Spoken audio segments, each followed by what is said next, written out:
Voici ce qu'on vous réserve pour la deuxième portion de l'émission. On parle de politique fédérale et on rencontre deux candidats. Alors, voici en premier lieu l'entrevue avec le candidat pour l'équipe Trudeau pour le Parti libéral du Canada, Jean-Roger Vigneault.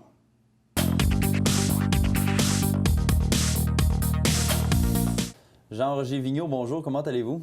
Ça va très bien, M. Rioux. Je vous remercie de la question. Vous, ça va bien? Oui, super bien. Mais comment ça se passe pour vous jusqu'à présent sur le terrain? La réponse, est-ce qu'elle est bonne? Oui, je suis motivé. On rencontre les personnes, les gens sont très favorables à ce qu'on met de l'avant. Au niveau des annonces qu'on fait, M. Trudeau travaille fort depuis le début de la campagne. Une belle campagne progressive, beaucoup d'annonces. Ça me permet de rencontrer les gens, de discuter avec eux. J'ai beaucoup de choses à leur dire de notre programme, de ce qu'on veut leur offrir, comment on voit les choses au Parti libéral. Et ça passe très bien. Je suis vraiment content là, de la campagne jusqu'à maintenant. On est rendu à mi-parcours, donc ça va se corser un peu plus. On va avoir encore plus de contenu à parler et les rencontres avec les gens sont superbes. On va en parler de votre programme, de vos idées un peu plus tard. Juste avant, on sait que la circonscription, ça a toujours été le Bloc québécois. Michel Guimond était là pendant de nombreuses années. Maintenant, c'est le NPD qui est là. Qu'est-ce qui vous fait croire aux chances du Parti libéral dans la circonscription? Tout d'abord, je crois beaucoup à ce que M. Trudeau a mis de l'avant. M. Trudeau a passé 2 années sur le terrain à bâtir un plan, un programme qui est adapté aux gens. Il a rencontré les gens sur le terrain pour leur poser des questions, savoir c'est quoi au juste la situation au Canada, c'est quoi la situation au Québec. Et on a ciblé la classe moyenne avec ça.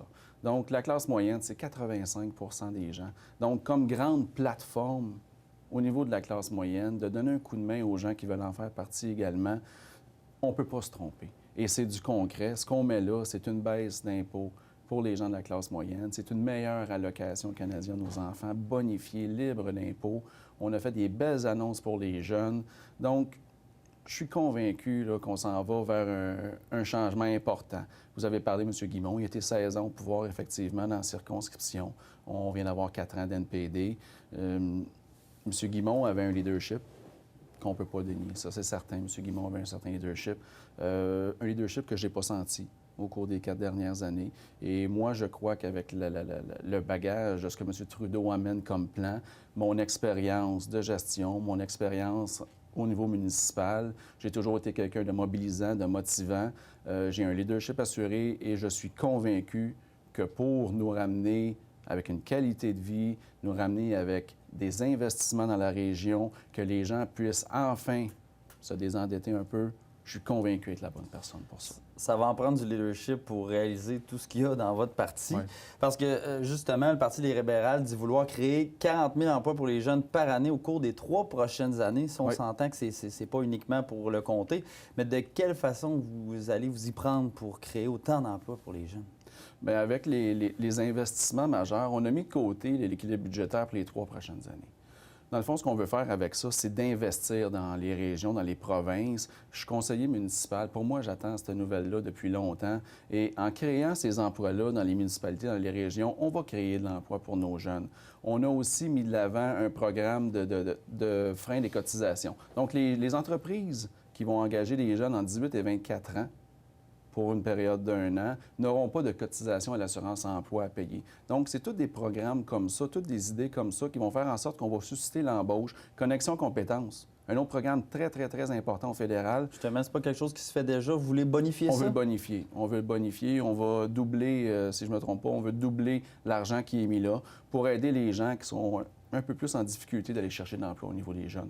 Donc, miser sur les jeunes, miser sur l'emploi, miser sur les régions, c'est important pour nous. La Côte-de-Beaupré, Beauport, l'île d'Orléans, Charlevoix, on a des énormes enjeux économiques. Les gens, un peu plus vers l'ouest, vers Québec, le plein emploi, on est à 4 ou 5 de taux d'assurance-emploi. Mais quand on s'en va un peu plus dans l'est, c'est plus difficile.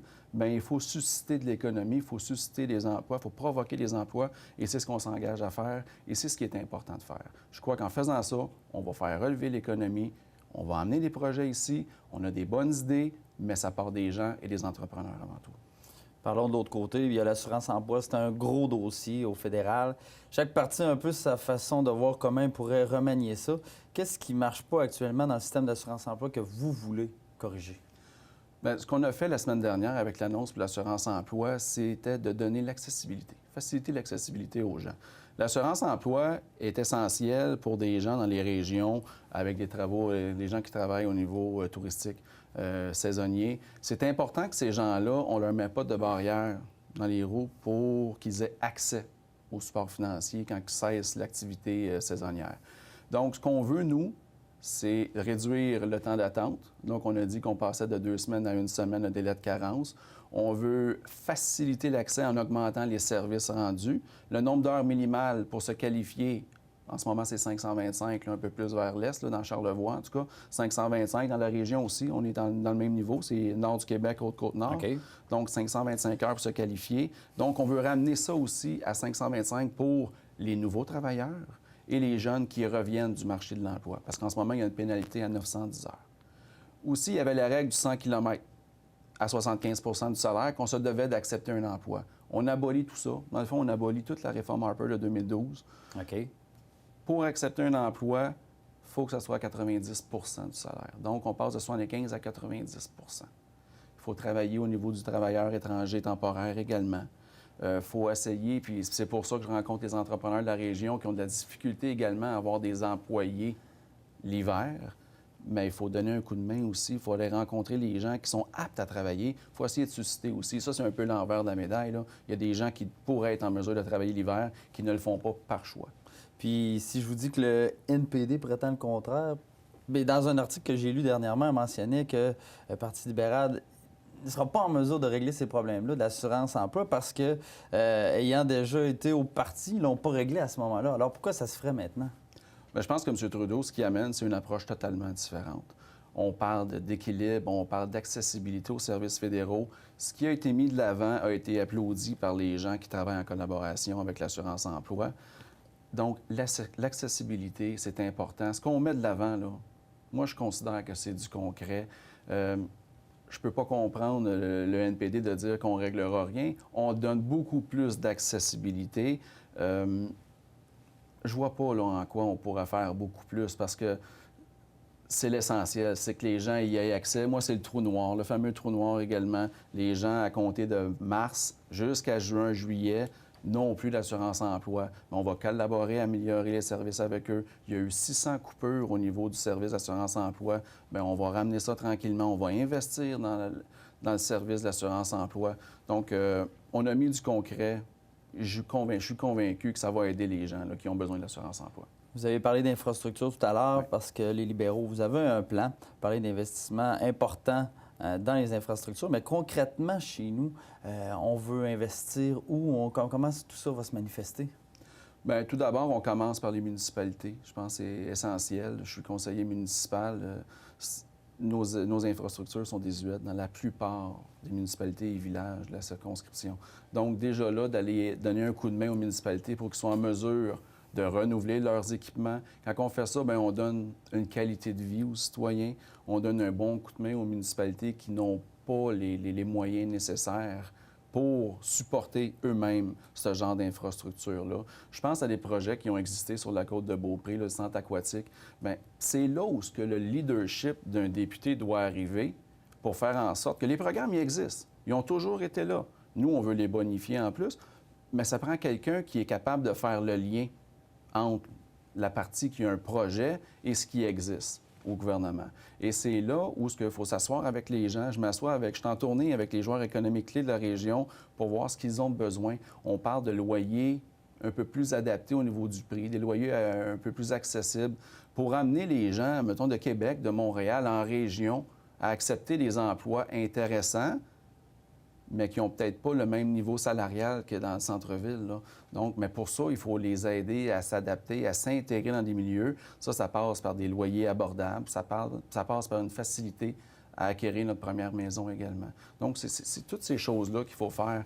Je regarde des infrastructures portuaires, aéroportuaires qu'on a dans les régions. Il faut donner un coup de main à ça également. Je pense peut-être un petit peu plus dans Charlevoix, mais il y a le quai ici à Sainte-Anne qui a déjà un projet. Mais il faut embarquer dans ça. Il faut que le fédéral embarque pour supporter ces gens-là, puis de faire en sorte qu'on ait les équipements, les infrastructures prêts à recevoir le tourisme, l'économie. qui va grossir. Puis si je vous parle de la raison de la réserve de fonds du Cap Tourmente, si je vous parle du moulin du Petit Pré, est-ce qu'il y a des investissements qui sont prévus? Est-ce qu'on s'engage à aider ces gens-là là, qui ont réellement de la difficulté? Bien, il faut effectivement travailler avec ces gens-là et il y a plusieurs projets sur la table. Et moi, mon rôle à titre de député, ça sera de m'asseoir avec ces gens-là puis de leur donner le plus d'accès possible aux différents programmes fédéraux. Et ça, c'est mon engagement que je prends avec les gens. Je suis un gestionnaire de carrière. Je vais m'asseoir avec les gens qui ont des projets, qui ont des enjeux importants, et je serai le porte-parole et, excusez l'expression, l'ouvreur de porte aux différents programmes essentiels, parce qu'il y en a des programmes. Ça prend juste une rigueur puis une volonté de vouloir servir les gens. Au-delà des idées véhiculées par votre parti, de vos idées pour la région, partant du fait là, que tous les candidats qui se présentent là, présentement sont passionnés parce que veut pas, ils s'engagent à représenter une grosse communauté. Qu'est-ce qui fait de vous le meilleur candidat? Alors pourquoi je devrais voter pour vous, moi, aux prochaines élections? Bien, j'ai parlé un peu de mon bagage d'expérience de gestionnaire.